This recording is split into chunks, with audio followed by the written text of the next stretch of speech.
Hello, this is Brother Johnny Williams with another edition of In the Word. Let me apologize to all of my followers and subscribers. I've been silent for just about a week. Again, I don't like coming to you with non-relevant matters. There's always going to be something that is relevant, something that God has given me that I have prayed about in order to come to you. There's something that is troubling me greatly, and I want to bring it to everyone's attention. And I want to ask you, have you been paying attention to the events that are going on in the world? Have you been paying attention to the fathers that are killing entire families? Have you paid attention to the mothers that are killing their children? Brother and sister, let me ask you something. What could possibly make a father kill his children? Listen very closely now. What could possibly make a mother kill her children? Now, if you were listening closely, I said two key words there that should have grabbed your attention immediately. I used the word father and I used the word mother. No father, no father would ever kill his children. Why? Because a father walks with God. A father is ready, willing, and able to suffer for God's name's sake in the proper rearing of his children, in the proper way to treat his wife, in the proper way to treat his neighbors, his friends. A mother would never kill her children because she also walks with God. She continually, every day, she continually prays and asks for the proper guidance, the proper anointing in order to keep her family together. Remember, a wise woman builds up her household.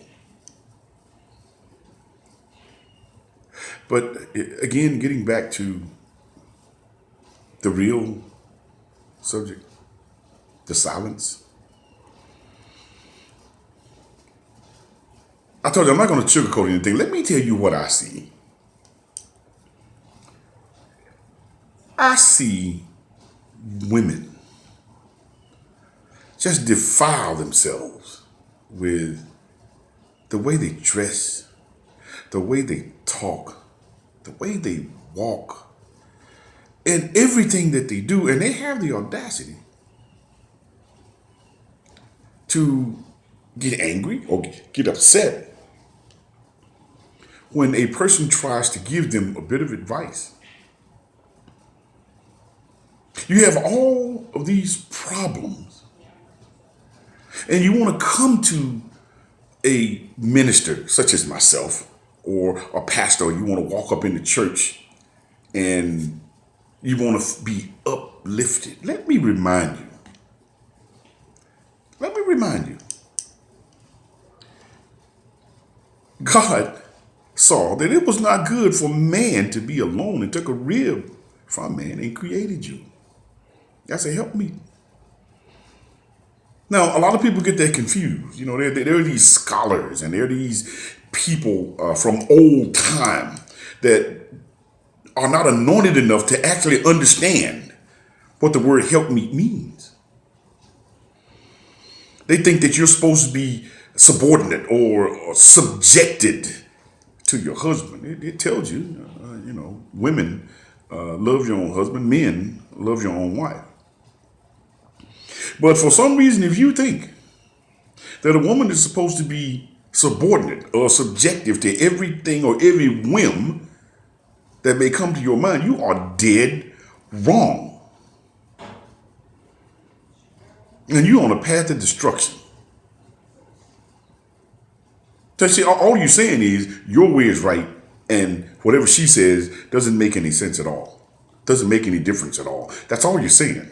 And you cannot be a child of God if you have that notion. You cannot. You cannot tell me that you understand the scriptures if you have that mindset. It's not for you to do alone. If it were you do alone, God never would have created a woman for you as a help meet. I just got in a conversation with an individual the other day, and I was just appalled at this individual's understanding of the scripture. You know something about that? These people, they can spout all of these scriptures to you. They can go from Corinthians to Romans to Acts to the Revelation. They can go everywhere to try to support their view. But you know something?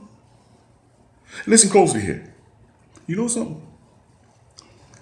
If God is dwelling within you, because you seek his face and you try to walk with him, you struggle to walk with him, you're going to have understanding. You're going to understand that meaning where it says, lean not towards your understanding, but the Lord's understanding. And I think I made it clear.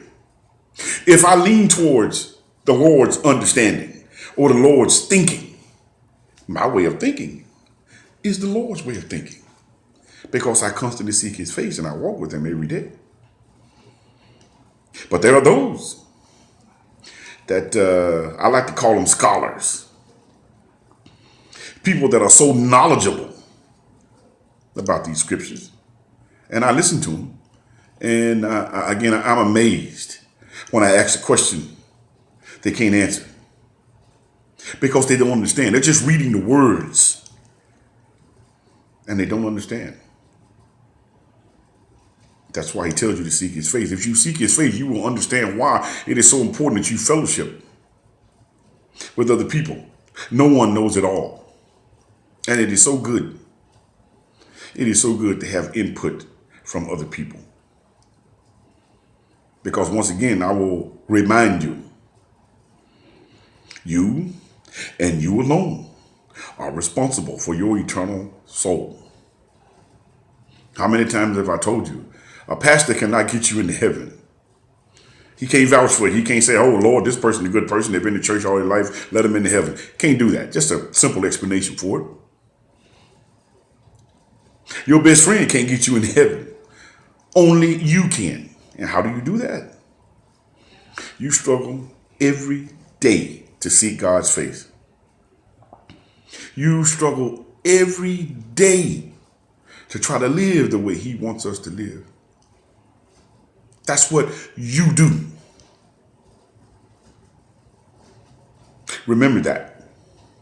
Men, the things that I see that you do makes me so sad. You know, I did a sermon once said that you were created for greatness. You defile your women. You give no guidance, no leadership to your children. And you sit back and you talk about the things that happen in the world when it is your fault. You sit back and you talk about the things that happen within your communities. I know mothers and I know fathers that will enable their wrongdoing children. I know people that will come out against their own kind just because someone tried to correct them or correct their child when the child was wrong. How can you say that you're a child of God? How can you say that you even believe in him when you have that mindset?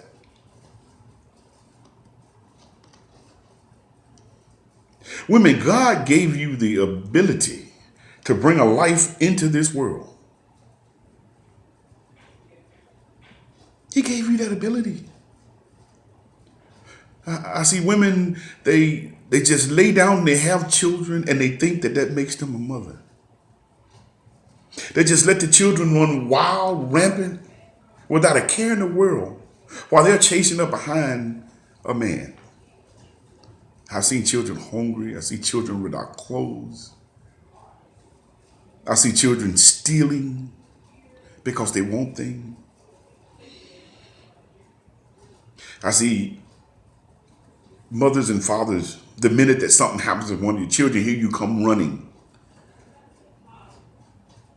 My child, or my child wouldn't do that. Why did you do this to my child? It is your responsibility. I pray to the Lord every day. Every day. Soon. That these gifts and these abilities that God gave you to govern yourself, I pray that He change some of these laws to where it falls squarely on the shoulders of the ones that are responsible, the parents. Your child gets a gun and goes kill 3 or 4 people, come back home. You know about it. And you do nothing. Your daughter's out there getting a child here, a child there, a child here, and a child there. Why is she doing that? She had to learn it from somewhere. But you know, these are things that pastors aren't supposed to talk about. So you talk about it, you're probably going to get ran out of your church. Because the very people that are guilty of this are sitting right in there. Probably some of the most prominent people in the church. And you got, excuse me here, because that kind of strikes a nerve with me. Enough of this. I see people get complacent. People that are in authority get complacent with their position. They don't care anything about teaching anymore. The only thing they care about is what they can make. That's all they care about. Well, there's a name for those kinds of people. They had a name for them in the Old Testament. They call them Pharisees. The only thing that you care about is yourself and the way people obey your rules. But yet you walk around with this Bible and quote these scriptures every day. And the minute somebody confronts you about it, there you go.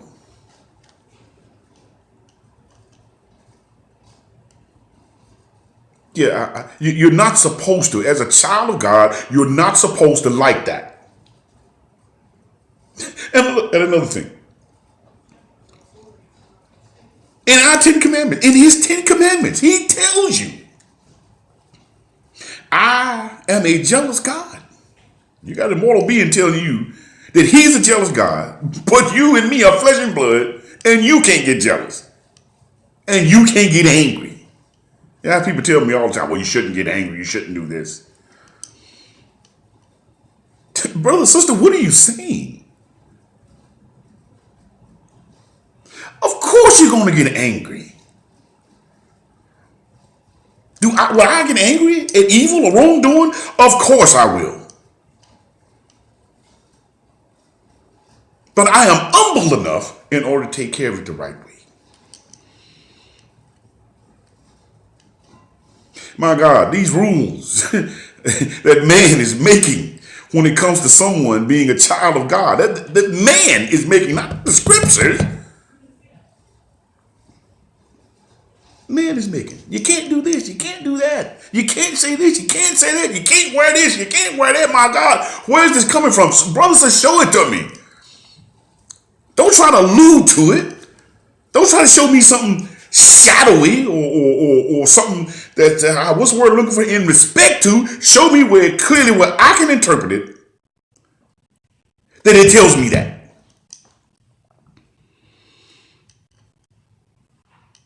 Conversations that you're supposed to have, you don't have. Why? Why don't you have them? Again, I'm going to go back to what I said a few minutes ago. You afraid the congregation going to kick you out of your church?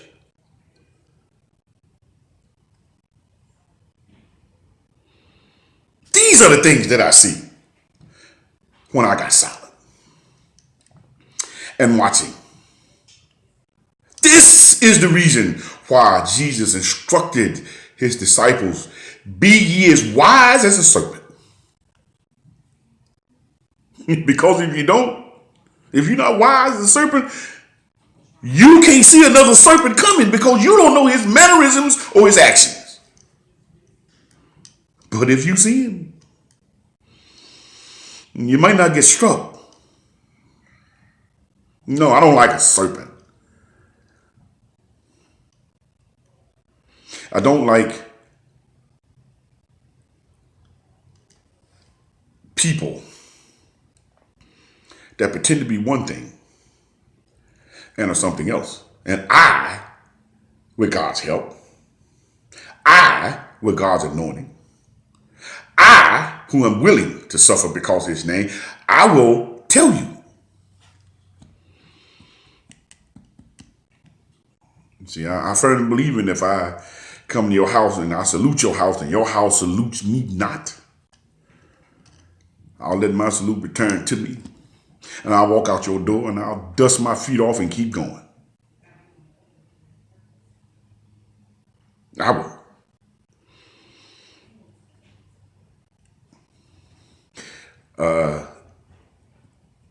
You parents,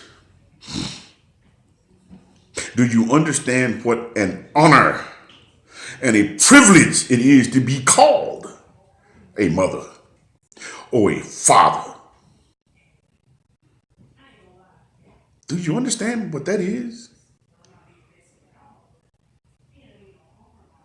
Because clearly, there is no more teaching going on. Me and my sister were talking this morning. Again, where is the love anymore? But where is it? Where is the person that will tell you when you're wrong? Where is it? Excuse me. It's fading away. Again, all we want to hear is some slapping and clapping and shouting glory, hallelujah, and jumping up and down and sweating. And, that's what you want to hear. That you go right ahead. But I want to learn. I want to learn what it takes to get me to that place that I've been hearing about ever since I was a little boy, that place called heaven. I want to learn what it takes to get there. You should want to learn what it takes to get there. You hear it all the time. Every funeral, you walk to the cemetery, oh, she didn't die and gone to heaven. Oh, he didn't die and gone to heaven. How can you even say those words? You don't even know what heaven is. You don't know the first thing about it. You're just going off of something that you heard right there. Case in point, you're going off something that you've heard, but do you know? If you want to know, come on in here. Come on in here. I got a page there. When I send these things out, I keep telling you there's a subscription, but hit it. Let's talk. Let's grow this. One more time, you say you want a better world. Help me make it a better world. Let's talk about the relevant issues. Therefore, we can effect change. Yeah, as I said, I just want to talk to you today. I see a lot of people don't like it. And I'm going to make this phrase and then I'm going to close. And I'm pretty sure you done heard it a lot. They say a hit dog will holler. We're getting better all the time. We're getting better all the time. We aren't what we ought to be, but we are better than we used to be. You know why? Because we have a made up mind. Thank you, and God bless you.